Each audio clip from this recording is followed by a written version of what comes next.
Welcome to Flipping Houses for Rookies, the only podcast that shows you how to take back your financial freedom and live the American dream by becoming a real estate investor. Without the banks, without the big wigs, and without the realtor's nonsense. This isn't about selling you coaching or some get-rich-quick scheme. It's about opening your eyes to the possibilities so you can make real chunks of dough, buy your life back, and become a free American. With over 400 episodes aired, we're delivering everything you need to know to find deals, talk to sellers, structure deals, and win big. It's time to take action, change your mindset, and claim what's yours. Real estate is the key to your freedom, and we're here to show you the way. Subscribe now and catch our latest episodes on YouTube at Flipping Houses for Rookies, because your financial freedom starts today. Now, here are your hosts, Bill and Pete.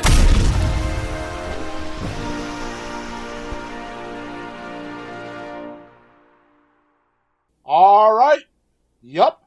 Here we are at yet another episode of Flipping Houses for Rookies. Good morning, Peter, my protege. Good morning, Bill, my deal maker. Episode number 449. That's where we're at. 449. Unbelievable. And today's episode is titled Revealed: Why Rookies Keep Losing Creative Real Estate Deals. Here is the description. In this week's bombshell episode, we are going to expose the silent wealth killer that's forcing rookies to walk away from deals that could have changed their financial future forever.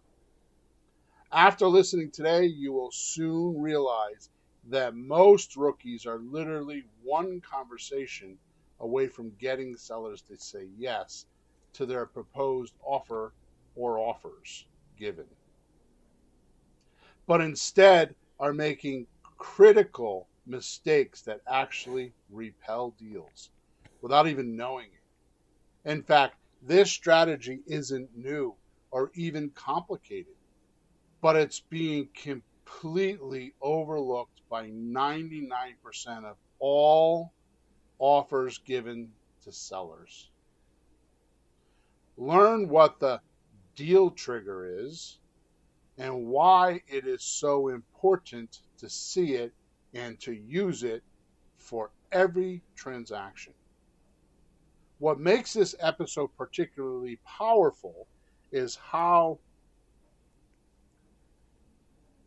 we not only explain every detail to you to know, but also the step-by-step process you need to start closing more deals in less time and effort. This single 60 minutes could be the most powerful framework for closing deals to date. This exact methodology is what helped Bill, aka me, and my private coaching clients to execute hundreds of deals. And no, I've never talked about any of this before. Well, I have, but I have a new take on it. So, some new things in my software over here. I don't know what they are. Interesting. All right, so let's do some housekeeping, Peter. Are you ready? Ready to go. You seem awful quiet about my description today. What do you think? Hey, folks, did you ever think the speaker's talking directly to you? So I'm not saying a word today. I'm just going to listen. Housekeeping. So please subscribe to us wherever you're watching us or listening to us. Make sure you like us. If you want to do a 5-star review and take a snapshot of it and send it to Flipping Houses for Rookies, I will send you hundreds of dollars worth of stuff you can use in your career that we sell it today. I still sell it online. Also, I have released, as of just 4 or 5 days ago, my first edition of the new Creative Real Estate Dealology newsletter. Dealology is study of the deal. So it's a weekly episode that's for free. If you go into the description of this podcast, there is a link there. Or you could just go to creativerealestatedealology.com and you can get it there. It is a free episode, like I said. It's a free weekly, delivered on Saturday mornings, a free newsletter that is just about creative real estate deal structuring. It's all the good stuff. So that's where you want to go. Okay? Cool. That's awesome because you've been working on that. You've wanted to do this for quite a while. Good for you to get it in there. Yeah, and I finished my book. So there is a book now. The name of the book is... Go get it. I've changed it like 5 times. That's why I have to go look. So Get Paid to Learn Extraordinary Creative Real Estate Deals Guaranteed. Well, I haven't heard that one yet. Yeah, Get Paid to Learn Extraordinary Creative Real Estate Deals Guaranteed. And that's the new book, which is all the procedures, which is mostly the 6 stages. And I break them all down and show you how you can go from literally not knowing anything to creative real estate to actually building a team and being very wealthy. You won't do that in a month, but all the steps are there. All right, so enough of the housekeeping stuff. So make sure you go get the newsletter. That's the big thing. And make sure you like us and subscribe to us. All right, Pete, here we go. Time for the podcast. Okie doke. Let me start today with this. To be effective in creative real estate, you have to believe in human beings. You have to have a positive outlook about people. Now, I have said for many, many, many, many years, which is very true, all sellers are liars. All buyers are liars. Right? So I say that not in a derogatory manner. It's just that people just hear things and say things, but they don't really investigate. Yeah. Right? Like my house is worth, $400,000, and you're on Zillow and it says it's worth $300,000. So. Yeah, I did that yesterday. Yeah. I called one of our sales that didn't go through, and it's still sitting there. And he's telling me, well, all the houses on the street sold for 100, and he's trying to get 80. And said, so why didn't yours sell for 80? Right. And I was pretty mean about it. It was fun. Like, so why didn't you sell for 80? Right. What are you talking about? Are the buyers wrong? It didn't sell. Something's wrong. Anyway, yeah, so it's true what you said. You can't make the guy wrong. You got to believe in human beings. He's just being himself. He's being trained from his environment and what he thinks and his background and his history. He's just trying to do something. You gotta look past that, right? You have to believe people are naturally good, right? And sellers or buyers, if you're going the other way, are just like you. That's what you have to realize. They're just like you. Most spend money they don't usually have and need payments because they're spending more than what they normally would be able to spend, and they need payments. Yeah. They often go over budget for what they want, not for what they need. Want is a big part of that.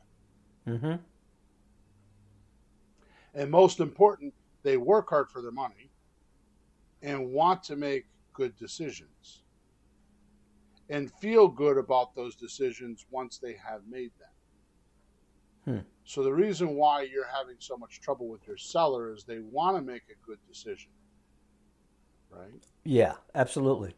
Like Peter, let me ask you something kind of stupid. So suppose you and I were to get in a car today, and I were to take you up to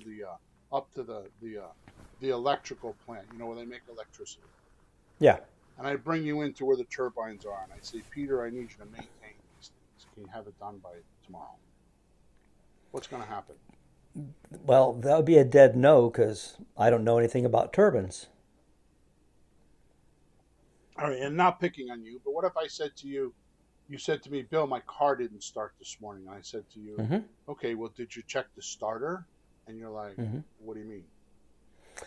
I've made it to the alternator, but I haven't gone past alternator, so that would be another no. Not my deal. You see what I mean? So this is what it's like. Now, I owned an auto repair facility for 27 years. I started fixing cars when I was 9 years old, 10 years old, my old man. Mm. Right? So to me, that just seems like very common knowledge. Like everybody should know what a starter is. Sure. Right? Mm-hmm. So this is the relationship you have with your seller. See, you're here listening to me right now, and you're studying creative real estate, especially you, Peter. You've been at it for 8 years. Mm-hmm. Right? And you're constantly here. You're here every week. Right? We have coaching. You're on the coaching calls every week. And we talk in between. You're constantly learning, right? A lot of data. So you're way smarter than the seller. So you have to dumb it down when you're talking to them, first of all.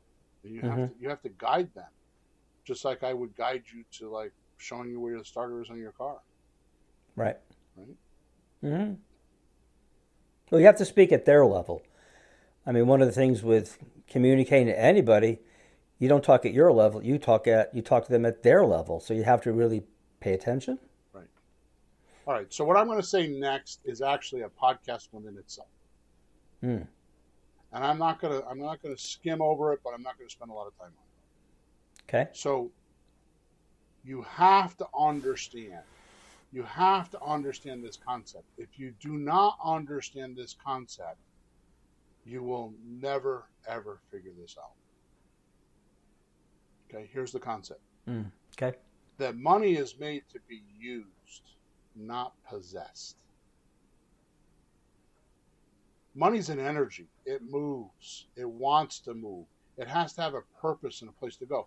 Like, you ever put money in a savings account just to put it in a savings account?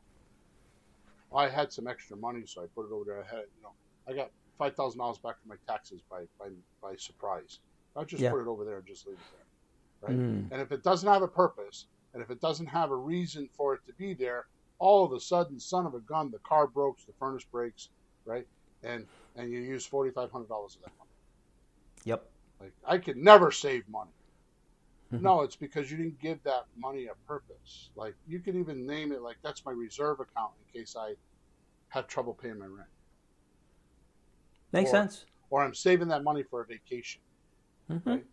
The point is that money is transient. It moves. Right? It's made to be used. This is the way I think of money. It's like,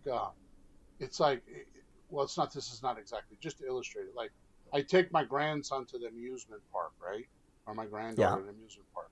And there's that little choo-choo train that goes around the outside of the park. You ever been there? Oh, sure. Well, right? I've been to a few parks. Yeah, they got trains. They got these choo-choo trains that usually go around the outside of the park, right? So I'm talking about lake compounds. It goes around the lake, right? Yeah. That train is my money. It allows me to sit with my grandchildren and look at the sights and have a pleasure moment. The money didn't give me the pleasure moment. The money gave me the opportunity to drive around the lake and be with my grandkids and create a pleasure moment in my mind. Right. The money was not the happiness. The money was not the end result. The money was not the valuable final product. The money was not the unique selling proposition. The money was not any of that stuff. The money was just the vehicle to get there. Mm-hmm. I have partners that have Lamborghinis because they have a lot of money.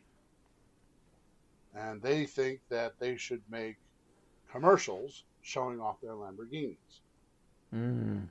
which is good for a certain type of clientele.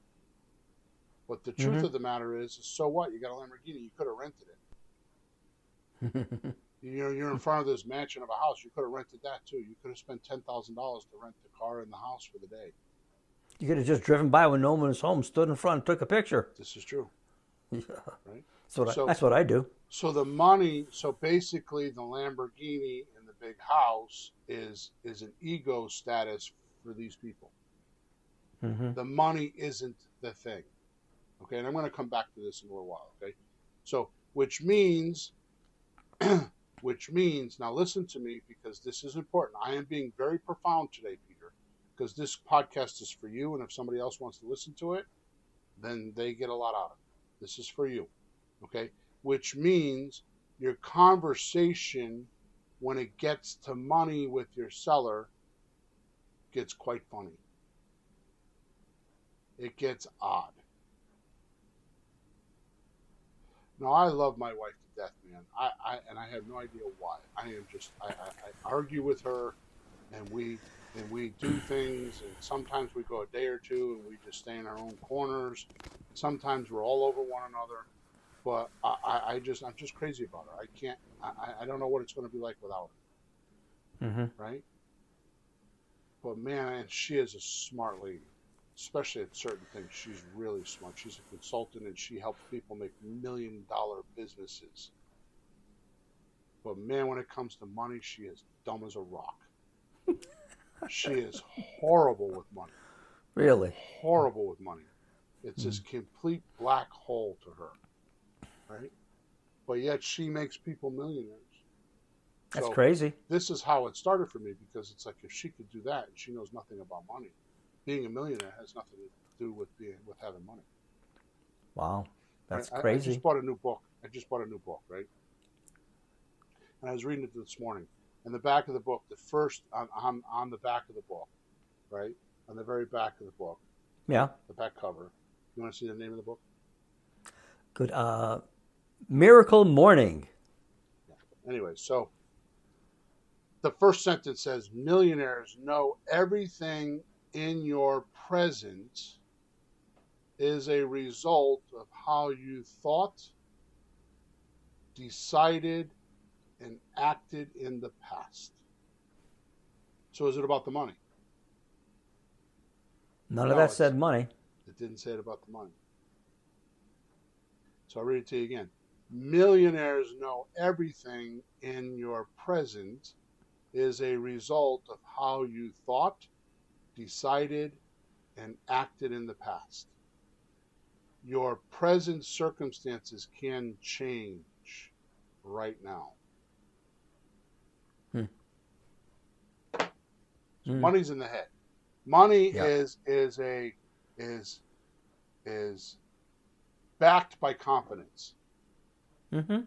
Money is a thing that if I were to buy eggs from you, and you, instead of trading you like say milk, a quart of milk, because you have an egg farm and I have a milk farm. Mm-hmm. Instead of trading milk for your eggs, I'm going to give you money, and the reason I'm going to give you money is because you have confidence that you can go in town and you can buy beer. Yeah. Right? That's what money is. Mm-hmm. So money has nothing to do with this. That's what I'm trying to say. And people get funny when they talk about money.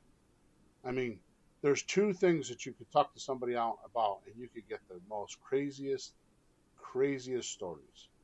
And that's money and sex. Right? Figured. Yeah. Yeah. All right. So if you stick with me, I will explain this concept of why people buy $4 coffees and $2 bottles of water. Right?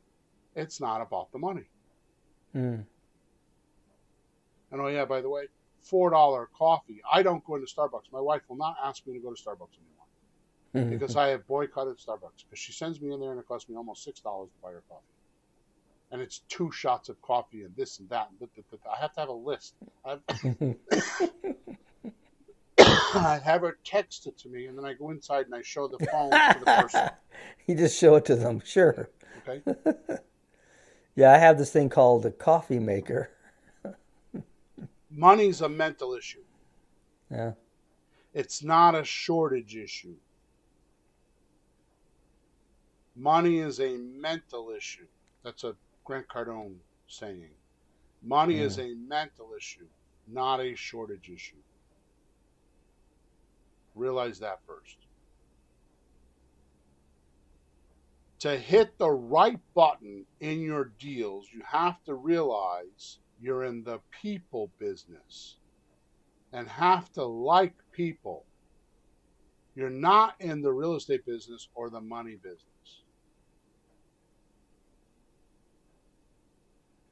I have so much trouble with this because what I stopped doing, and it's probably killed my business, is we used to do live seminars, right? Once a month we would do a live meetup. Yeah. Right? And I remember when you first came aboard, I would start the meetup with deal structuring. Mm-hmm. And I remember after a while, a couple months, you said to me, Bill, I don't understand. Why do you start in the middle? Yeah. Why do you do that? We don't have a deal. Why we buy them structuring the deal? I don't even have a guy to talk to. Why would you start in the middle? Yeah, that was a question. So my answer to you was because you have to be, I had to get your attention. I had to show you that it was different than just regular real estate. I had to show you how this is. Now, here's the downfall to what I was doing. Yeah. Is my students would believe that every deal was a deal. Every deal was just the transaction. The math. like the math. Like, right. If I do this and it fits the financial shoe, the seller will say yes because it's financially sound. Right. And so that's not true. There is not a deal on the market, even if the house is $50,000 overpriced, that I can't structure a deal. Mm-hmm. And I said for a very long time, on this podcast, for a very long time,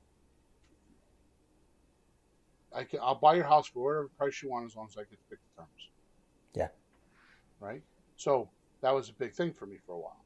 Right? So my point is this. It's not the money. What happens is you have to have, and I went looking for it the other day. I couldn't find it. There was actually a formula I talked about, and I don't remember what else, but I think it was the math plus the need equals a deal. Or the math plus what a seller wanted equals a deal. Or the math plus the willingness equals a deal. We talked about a couple months ago something like the math and the emotional desire. That's right. That's what it was. Remember that? Yeah. The emotional desire. Yeah. So it was the math plus the, very good, Pete. Yeah, because those were your words. Yeah. The math plus the emotional desire equal the deal. Yeah, because it's both. It's not just the desire. It's like the emotional desire. And it's not just emotion. It's what it's they both want, together. Not what they need. Right. See, the math is what they need. Mm-hmm. So you have to hit the right button to make those deals. And that's why it seems like it's impossible, because there are so many emotions and so many different types of ways people can think. Sanely and insanely. There's bazillions of thoughts, right? Mm-hmm. So here's another big lie. And I'm going to get to stuff here in a few minutes, right? Here's another big lie. You need to strip yourself of immediately. All right? Sellers do not care how much you know until they know how much you care. Mm-hmm. Sellers do not care how much you know until they know how much you care. This is the reason why I tell people, rookies, to get on the phone. If you just care about somebody and you're just sincere, it doesn't matter how much you know.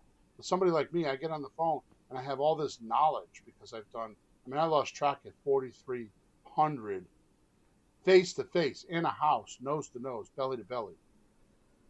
And that was like, I don't know, 8 years ago. So I've done probably 5,000 or 7,000 offers. I don't know. A lot. Mm. Yeah. So I know something. I got it. But that means nothing until I show them I care first. So what most rookies miss is that it's a human transaction. It's not a money mathematical thing that they're trying to solve. It's a human emotion they're trying to satisfy. Like when you piss off your girlfriend. You have to satisfy that human emotion. Otherwise, you're done. You're out. You have to figure out how to make up for because of something you said or something you did that was stupid. Mm-hmm. Right? What's important to the seller? What's important to the seller? What's important to the seller? How many times do you ask that in the conversation while talking to a seller? What's important to the seller? Mm-hmm. What's an ideal scene for them? What is their ideal scene? Why are they doing this? Right? What are they actually trying to accomplish with this house transaction? These are questions that should be going through your mind while you're talking to somebody, and we don't do this.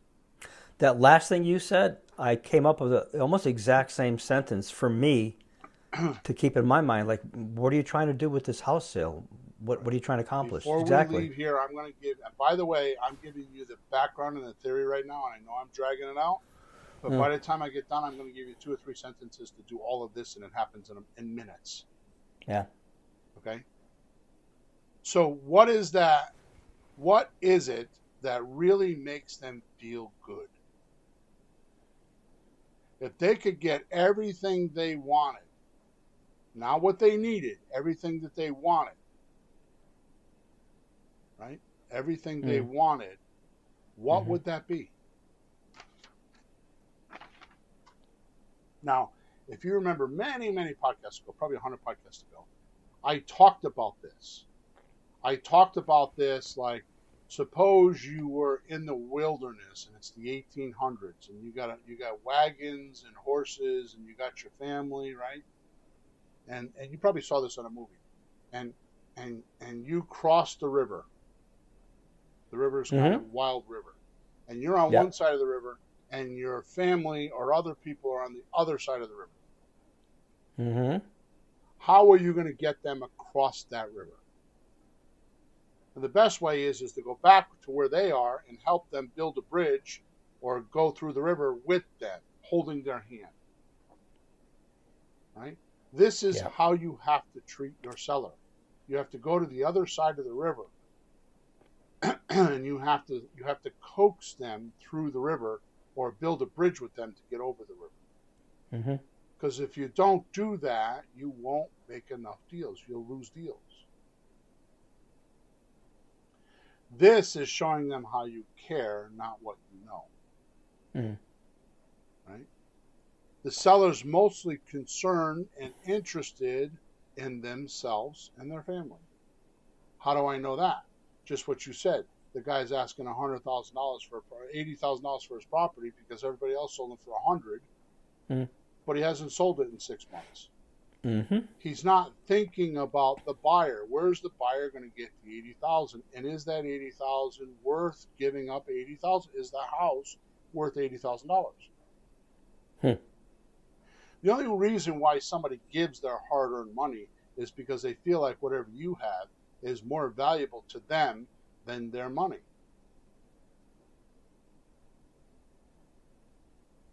Did you get that? Sure. What did I just say?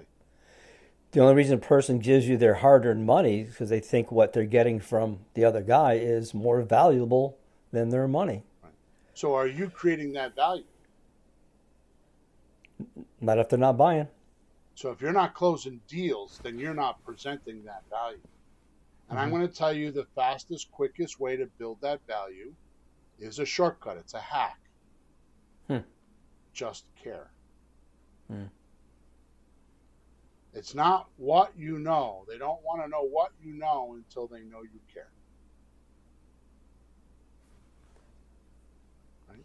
So I would venture to say that a vast majority of deals not getting made is because you're too far into the business aspect of it, not into the emotional aspect of it. Right? Now, get this. This is very important because this is new for me. This is new for me. I've just figured something out after, because I'm on stage all the time, right? I'm in coaching groups and I'm on stage and I write books and I write, right? Here's what I learned. Okay. And I'm going to tell you about it. So what you should do. So your job, Peter, your job is to sell people on your proposal or idea, your concepts. Not sell your proposal or concepts to people.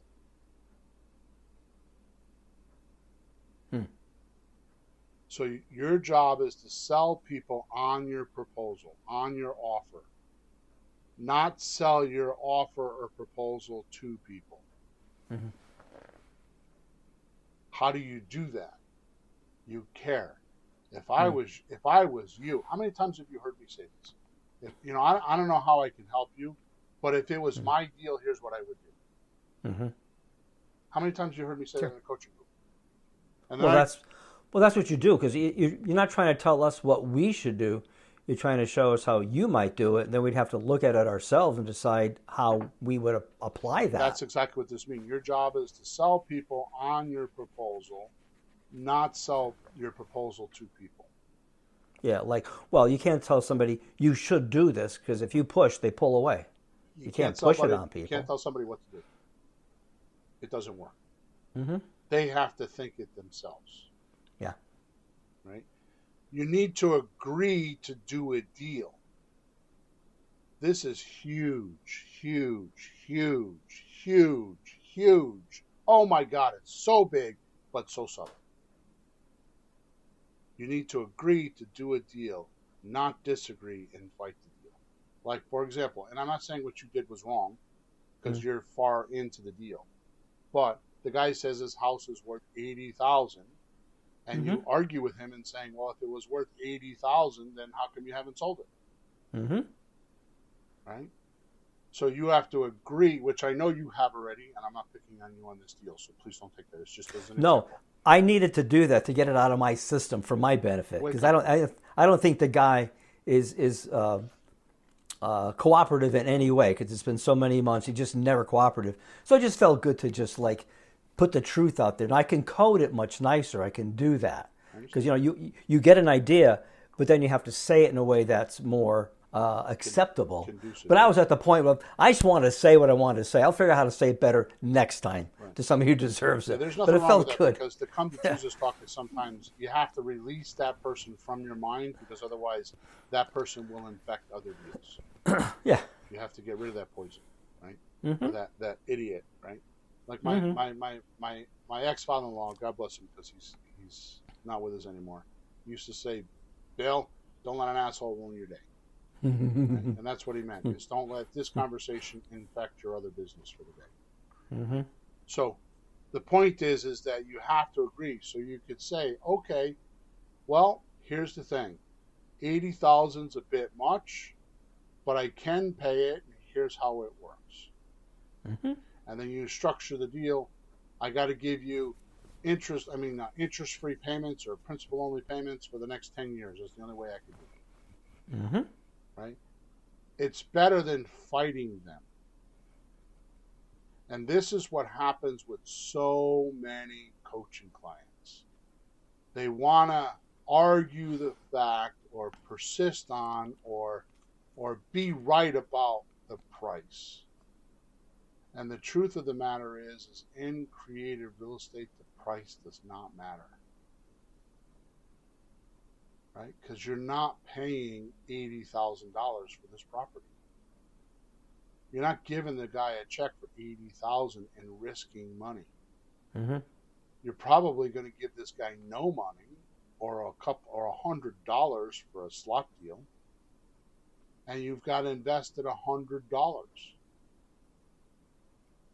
So if you made $3,000 or $2,000 or $1,000 by finding a buyer for this guy, you 10x, 20x, 30x your money for not a lot of work. So why are you fighting this guy with money? So the best way to adjust somebody on price is sign an option agreement for 90 days and say, let's bring it to the market and see what they say. And then at that point, you can accumulate evidence from conversations that buyers have had with you and say, I spoke to this guy, I spoke to this girl, and it can change. But don't argue or disagree, right? Now, I can do that, and you can do that because we've done a lot of deals and we're a little bit picky about the deals we want. But when you're first starting, you should take every deal, even if you make $5. Because the amount of money that you're going to make, right, in education is just phenomenal, right? This is the reason why I called my book the title that it's called, right? Mm-hmm. So how to learn, it's not loading, how to learn to do, I don't know what's the matter with my computer here, right? How to learn how to do creative real estate deals while you do them, right? That's more important than the money. Yep. Right? So you need to agree to do a deal, not disagree and fight with the deal. This is the reason why I have devised my 7 different strategies, right? So you have an offer that fits any type of idea a seller might have about the transaction. You can use any one of the deals to plug it in and use the formulas and give an offer. Mm-hmm. Does that make sense? Right, because the only reason you're saying you can't do a particular deal is because you're thinking of one way to do it that would not work. Right. So don't do that one, but look for the one that would work. So and if you only have one or two in mind. Hang on. You're 100% correct, but I want to back up. Because what's happening is you're thinking of the deal as if it was money. Mm-hmm. It's not money. Mm-hmm. The $80,000 is not money. Mm-hmm. Right? So what you're thinking is if I pay $80,000 for this, if I can't ask $85,000, nobody would give it to me. Mm-hmm. So what you're thinking is there's no profit there. So what you need to do is restructure the deal in your mind to think, how could I make money off of this? Right. I have this seller in front of me willing to do a deal. How can I make it so he gets what he wants and I make some money? Because that's the only reason why you want to do this. Mm-hmm. But this is where you would need to know what he's trying to accomplish. Right. And the deal has to be the type of deal that'll do that. I mean, I've talked to somebody, they needed $30,000 for surgery next week for cancer. They didn't have insurance. They couldn't wait 3 years to make money. It wasn't about that at all. They were just looking for, a solution for that. So you know why people negotiate money? Why they do? Yeah. Why people negotiate money so much? Because it's the easy, obvious thing in front of them to talk about. It's the universal way to do things that people know. They don't know enough about the deal. They don't know enough about the other choices and the other ways they can do it, that they can negotiate those other things. Like you go into a car dealership and say, I don't want to pay $30,000 for that car. I want to pay $25,000. First thing they ask you is, are you financing it? Mm. Why is that? Because you're throwing the signal off that you have $25,000 in cash. You're going to slap down on the table right now. Mm-hmm. Because the salesman knows, well, why are they doing this? They must have cash. Because otherwise, they wouldn't negotiate the price. They would negotiate how much money to put down and how much the payments are each month and how long I got to go for a term. Yeah. And a savvy buyer would know they can negotiate those points. Mm-hmm. Right? They don't know. So they go in and say, I want to give you $25,000 for this $30,000 car. First thing they say is, do you want to finance? Because it's a trigger for the salesperson. Mm-hmm. Right? All right. Let's dive deep and talk about how I've made so many deals myself and with my clients. You ready? Sure. And for the sake of explanation, I have come up with a new name for this, Peter. And this came after my rant. It wasn't a rant. My dissertation that took me 45 minutes on a coaching call on Monday night. Uh-huh. I was trying to explain a concept and feel like I failed. I feel like I bored you guys. So I woke up on Tuesday morning and thought, you know what? That's a mechanism. That's a mechanism that I use that most others don't use. So I have to name that mechanism so that we can talk about it. And here's the name of the mechanism. The deal trigger. It really, I went back and forth. Do I call it the deal trigger or the deal tripwire? Because it's at the point where the deal shifts. And this means that it's at a point where the seller's mind becomes flexible and starts to understand your ideas. Right? Yeah. You're an idea man at this point. So this is what I'm Mm-hmm. trying to tell you earlier, is you're proposing ideas. Like that's what I do here. This podcast is you guys listening to my ideas. Sure. My books are about my ideas. And you like them or you don't like them, which is the reason why you come or don't come. It's all about ideas. The deal trigger is when it goes from, that's a good idea, and goes into the details of that idea. In other words, you found the reason why they're selling, and you can push on it. Mm-hmm. Right? So I put here the deal trigger is the exact situation that is motivating the seller to act now.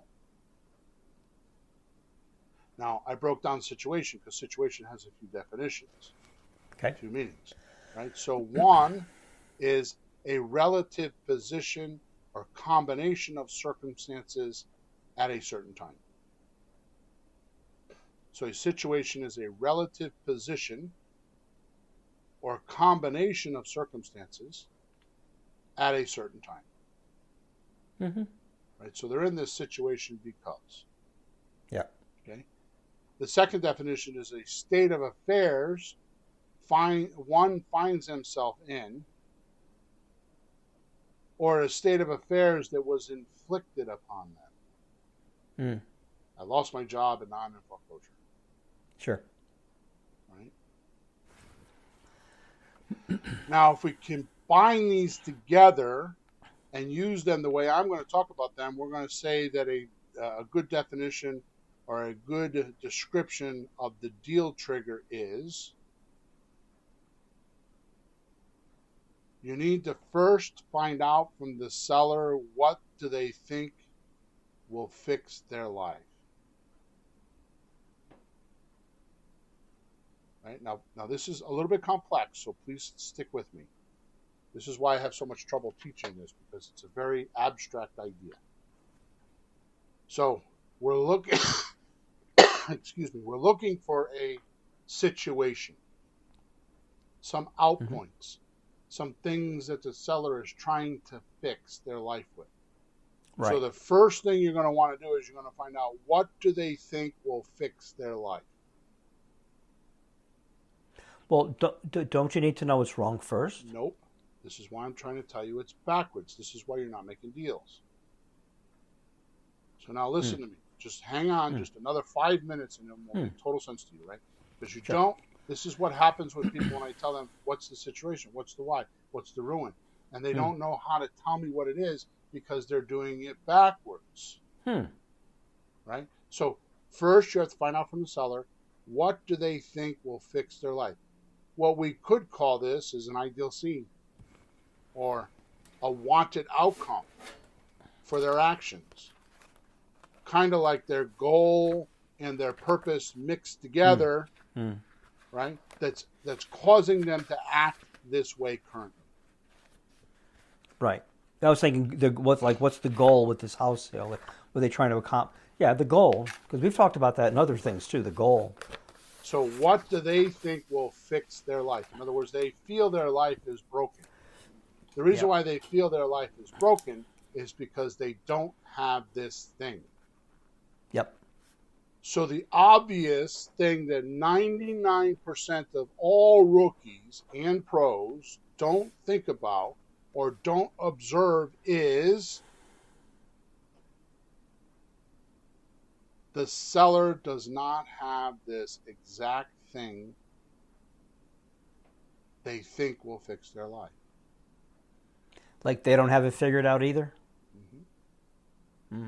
This is the old marketing story, right? Guy comes into a department store and says, I want a drill. Right? And the guy says, what do you mean? I want a drill. Well, a drill, and what size bit? He tells him what size bit, right? And the hardware attendant says, okay, that's good, but I can't sell you the drill. What do you mean? Well, because really what you want is a hole. What are you going to do with the hole? Mm-hmm. So you don't want the drill and you don't want the bit. You want the hole. That's what the Mm-hmm. drill and the bit are going to make, is the hole. What are you drilling a hole for? Mm-hmm. Right? This is Mm-hmm. what we want to do. So here is the trick. So once we find out the exact thing that they think will fix their life, we now need to figure out what's the departure from that exact point in their life. So how far off are they? Are they 2 steps away? Are they 10 steps away? Are they off in Mars somewhere? Right? In other words, where is the deviation from that will fix their life? Right? Their ideas or their traditional course of action is not satisfied for them. I'm going to tell you right now, Peter, this is something that is huge in my world, and it's become huger recently. I put people around me. This is since the election. Uh-huh. This is what I learned. What is your philosophy in life? What is Steve's philosophy, or Jay's philosophy, or Gail's philosophy, or Joe's philosophy? What do they think? How do they think? Right? What philosophy do they use? When I mean philosophy, it's like, what do they think about? What's important to them? What do they use for data? What do they think about? Right? So this is what you're doing is you're testing the seller's philosophy. Like your guy, well, everybody else around here sold their house for $80,000 for $100, so I want to get $80, and you can't shake that philosophy. Yeah. So you want to whack them, get rid of them, right? Yep. In other words, there is a deviation from his philosophy. I'm sorry. There's a deviation from what he thinks will fix his life, and that philosophy is what's holding him back. Right, because that doesn't connect to the real world around him, the actual market, what people are really willing to do. Whatever, yeah. Yeah. There's some outpoint, which I'm going to go over in a minute. So this house now this is important. This house severely let them down. And probably started to ruin their life or some portion of their life. And it's annoying to them. Or now pay attention to this. That's what we call need, right? Or if it's greed, something else is going on in their life that has nothing to do with this house, but they need the money trapped inside the house, aka the equity, to fix that other thing stopping them from the life they desire. Mm-hmm. Now, I know I'm being very profound and I'm being very, very, very deep here, and I'm going to come out of this in about 2 minutes. But Peter, honest to God, the most simplest way I could put this is every human being on planet Earth is in some sort of a transformation. They're trying to transform from something. I want to lose 20 pounds. I want to make more money. I want to see my children more. I want to buy a new house. There's so many goals. A goal, or what they think will fix their life, is where they want to be. This is the reason why stories are so important to human beings, because a core strategy of ours is transformation. Nothing stays the same. It's either growing or shrinking. Those are transformations. This world is made of, planet Earth is made of electricity. It's constantly moving. Positive to negative, negative to positive. Our cells are that way. Our molecules are that way. Our money's that way. Everything. The difference between my desk that's hard is because the idea of a desk reduced down to a solid figure. Instead of being up here where it's an idea and it's free and it's moving around and it's in my mind, it got reduced down to cells and molecules, which is an idea. But the point is everything is being transformed. So your seller has a transformation. Did you get in that conversation in his head to figure out what that transformation is and be able to help them do that? Or are you trying to shortcut it by telling them that this is the math you can do and you should do this deal? You haven't created value by showing them that you care first. What you're trying to do is you're trying to show them that you know before you care. It's backwards. You got to show them that you care, then show you. So when you're showing them that you care, you're going to find out what do they think will fix their life. And then you have to take a look at the departures. Like, okay, what's stopping you from getting that? So the way we're doing it is we're giving them the solution before we know the problem. Okay. Right? Now comes the tricky part. While the seller is talking to you, you have to listen closely. Very, very closely. You have to observe what they're saying. You have to observe this. This is why I tell you that you have to make your phone calls from a desk. You don't do it while you're in the car or on the fly. This is the reason why you don't answer phone calls, because you need to put this person into a therapy session. It has to be quiet, and you have to pay attention as the therapist. And what you're looking for is an oddity of any kind. Something that doesn't make sense. Like, for example, I want to get $80,000 for this house, but I've been trying to sell it for a year. Yep. Right? That's a contrary fact. Contrary fact means two facts that pose as truths. I want to get 80,000, and that it's been on the market for a year. They're two facts that don't go together. It's an oddity. There's something strange about it. And you need to figure out why that is. Right? So now the seller is going to vomit a whole bunch of stuff on you. Right? Now remember this. This is very, very important.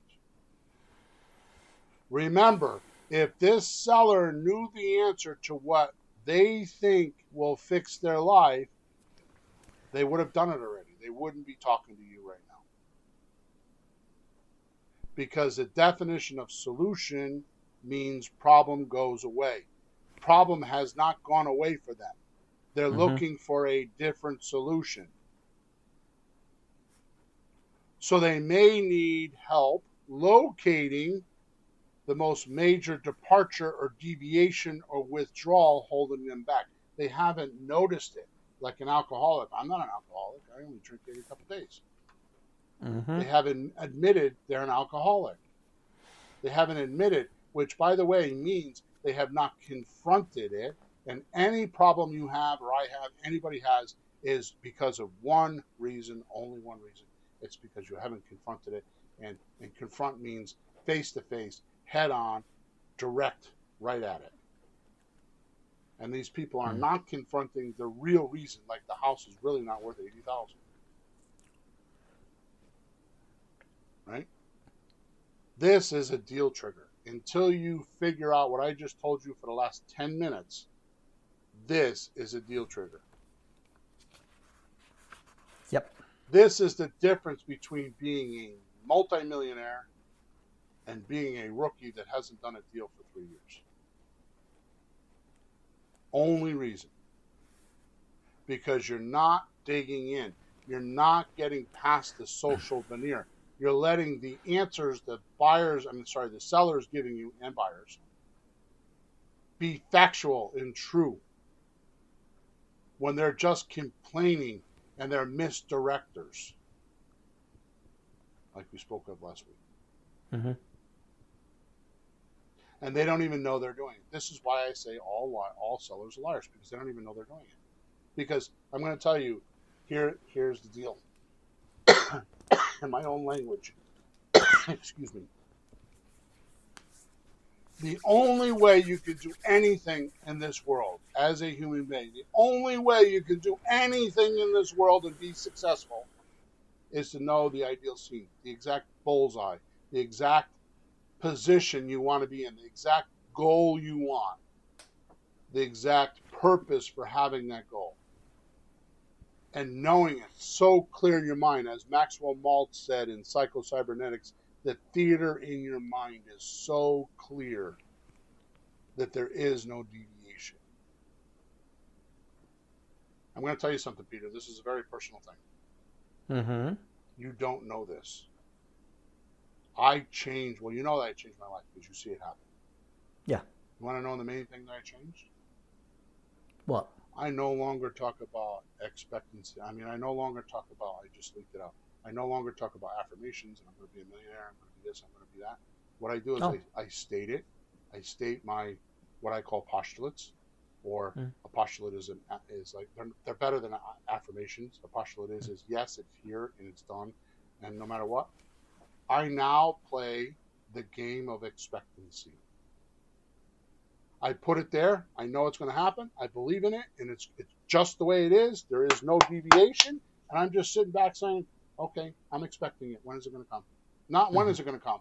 It's more like, okay, I'm just expecting it, so I'll just look out for it." So it's the law of expectancy. I like that. When you're talking to a seller, you got to have the law of expectancy.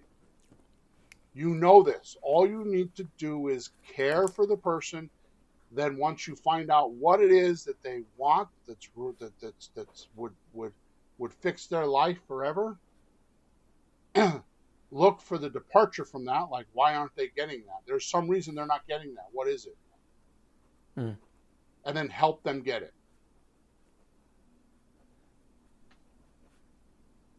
All right, so we're going to do this to finish up because we're going to be a little bit late today. So here's what makes the deal. One, you need to know the seller's ideal scene or what was most wanted. And two, know the deal trigger or the departure and deviation from the seller wanting number one from the ideal scene. I just told you that. Now here's what happens. You circle the wagons around this deal trigger and don't let it go until you have a deal.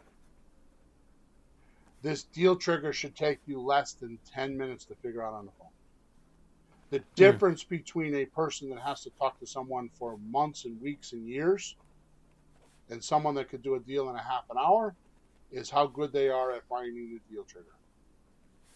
How quick can they find it? Now let me show you how easily this could be by talking to the seller. You ready? Sure. You ask one of two questions.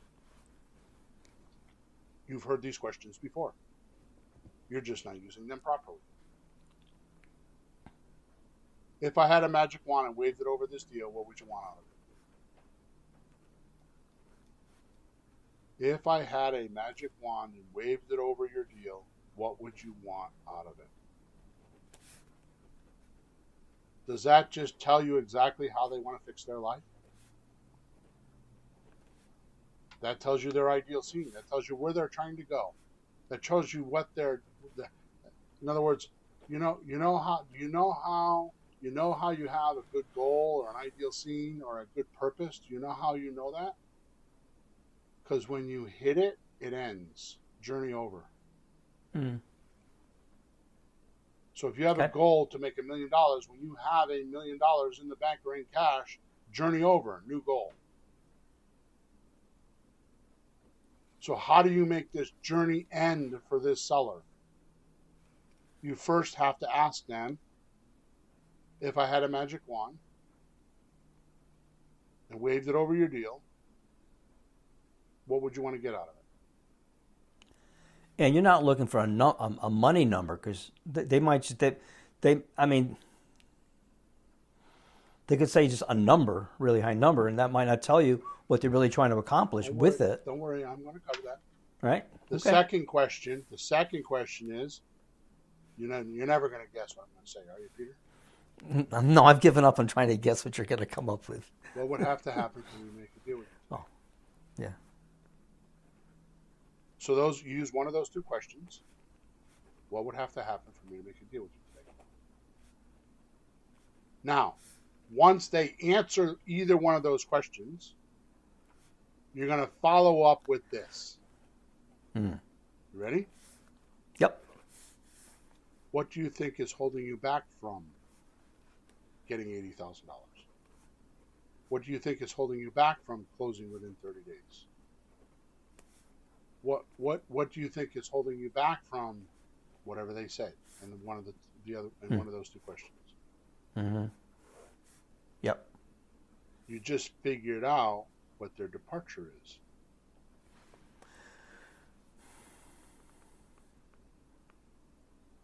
So pay attention to this. By circling the wagon means to just keep talking about their ideal scene in the departure and don't let go of it.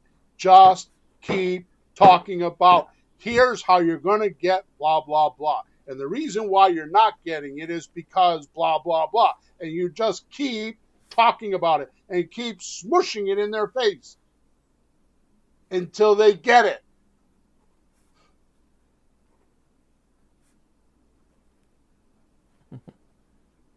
Here's my final thought on this. When they tell you what they're trying to fix and why it's not working,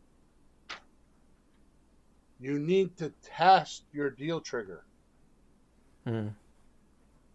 with a transformation element. And what that means to us is you will need to notice that the seller is trying to be flexible and listening to your ideas or offers and proposals. They went from being resisted to engaging. They're actually helping you figure out the solution. You're now on the other side of the river, helping them build the bridge, coming back. Because you cared first and your knowledge was second, instead of your knowledge first and your care second. You got to reverse those two things. You got to care about them first. Because when they come up with something, it's not always, you said before, they don't really know what's wrong. So whatever they tell you, it might not be correct. So you have to keep going over till you help them find the real solution. Because if it was right, solution equals problem goes away. Mm-hmm. And by the way, their solution may not always be you. Yeah. Right? They need money for taxes, otherwise they're going to foreclose. They need $10,000 for taxes. Well, how about if I help you go get you owe like $50,000 on a $300,000 piece of property. Why don't I get my mortgage guy to help you get a second mortgage? But why don't we refinance it and I'll help you do that? Mm-hmm. And 90% of the time they won't go through it. You'll end up buying a house. All right, so here one of two things is going to happen now once you've done this. One, the seller will have a dramatic change in attitude, or a way of being towards you in this transaction. The transformation is happening. Two, the seller will not have any change or attitude or way of being with you. One of two things has happened. They're either going to convert or they're not. Now we're at what no one does or tries to do. On number one, you talk about the offer strategy at the time until one feels comfortable to the seller or resonates with the seller. So if they owe $300,000 and it's worth $300,000, you talk about a slot deal, nothing else. Sure. Okay. Now pay attention to this, because this is the most vitalist part of the podcast. If they don't transform, if they don't get a transformation, if they don't have a change in attitude, you need to circle the wagons again on their ideal scene and why they're not getting what they want with questions like this. So in other words, you either have the wrong deal trigger or they're not fully thinking about it. You with me? No. I can get the part where you have the wrong thing and you got to go back and help them find the right thing. But what do you mean they're not thinking about it? So let me give you the next three questions. Like this. What will you do if you don't strike a deal with me today? Right. They haven't thought about that. What will you do if you don't strike a deal with me today? You're still mushing it in their face. Not derogatorily. They need to go through this. They're in therapy. They need to confront this. Yeah. Because they're not doing the right things to get what they want, and they're unhappy, and it's your job to turn them around. Question number 2. How do you think that about this decision will affect your family and those around you? By not taking 80 grand today and holding on to this house for another year, how do you think that's going to affect your family or your wife or the kids around you or the people you live with? How's that going to affect you? What you're doing is you're changing their awareness to the problem. It's not just them anymore. And the quicker you can take the problem off of them and present it like, well, they're causing pain to their children or causing pain to their wife or causing pain to their neighbor or whatever, because people will adjust quicker when they know that they're affecting others. Oh. Yep. So that question again is, how do you think that decision will affect your family or those around you? And the last question is, how long are you willing to keep living with this, trying to sell this house? I'm going to say it again because I didn't say it right. How long are you willing to keep living with trying to sell this house the way you're trying to sell it?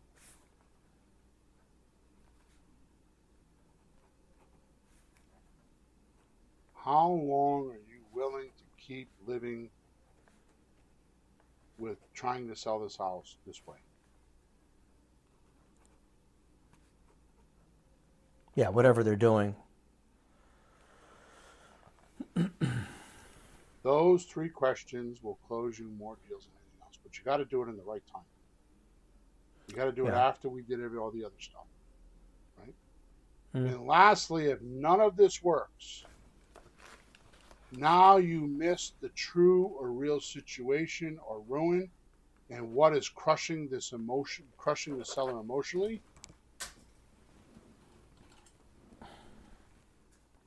And if they're still not turning around and they're still being an asshole, we'll say, right? And you get to this point, here's what you do. Look, Mr. and Mrs. Seller, I'm just looking to help you and your family with this house, so you get exactly what you want and can move on. So please tell me how I could do that, or how someone can do that for you. Yep. I'll read that again. Look, this is last-ditch effort. Look, Mr. and Mrs. Seller, I'm just looking to help you and your family with this house, so you get exactly what you want and can move on. So please tell me, how can I do that? Or someone can do that for you. What would have to happen? And then try to help them mentally walk away from this deal you're trying to do and take any neediness you had on the deal off the table and just go for karma, because you know karma is the biggest way to make deals. Right? So take any neediness off of it and just get in personal communication with them and see if there is any way to salvage the deal by helping them.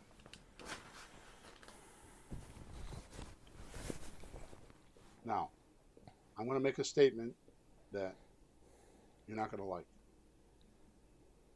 If you do this correctly, it should take you between 10 and 15 minutes, no more than 30 minutes on the phone with the seller. If you do this, what I'm telling you, quickly. And a professional dealologist that's using deal triggers correctly will do this quickly and not spend a lot of time chasing people that don't want to do deals, that are misdirecting them and telling them untruths and not confronting their own problem, their own situation, their own environment. And they're sucking you into their life and you're allowing it. They're sucking you into their drama and their hot mess and you're allowing it. You're begging for deals if you don't do this. It's the only way to pierce their social veneer and find out what's really going on, right? Social veneer, like, the guy's at a party, right? And he's being all Mr. Social, and he's just a good guy. But you find out from his wife that he's really a jerk. He hits her and he knocks her out. He doesn't pay her. He's got 3 girlfriends, and but he doesn't act that way at the party. Right? Oh, by the way, if you want to practice social veneer, if you want to practice how to see a social veneer and where somebody's pretending, I'm going to tell you how to do this, okay? Yep. Watch TV. I was going to say, watch the news. Every person on TV is scripted. Every person on TV is acting.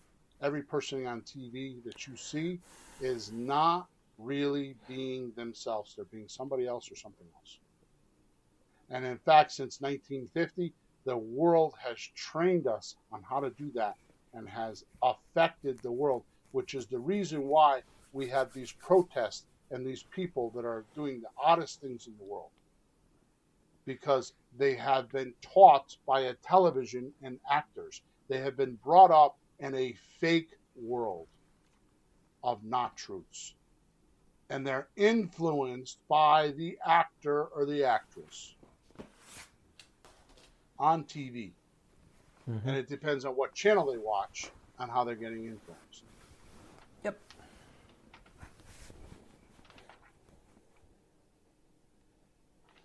All right. So there's no other reason not to make deals other than what I just told you today. Does it take practice? Yeah. Is it an advanced strategy? Well, I don't know. It depends. If you practice it with 5 or 10 sellers, it won't be advanced to you anymore. You're not digging in. You're not finding the true data. There's something missing, and you're not getting it. Okay?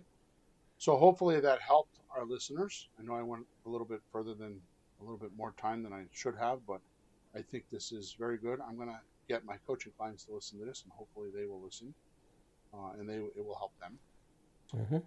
And I hope I know it's a bit profound for a rookie podcast, but I just decided to go for it because I wanted to get it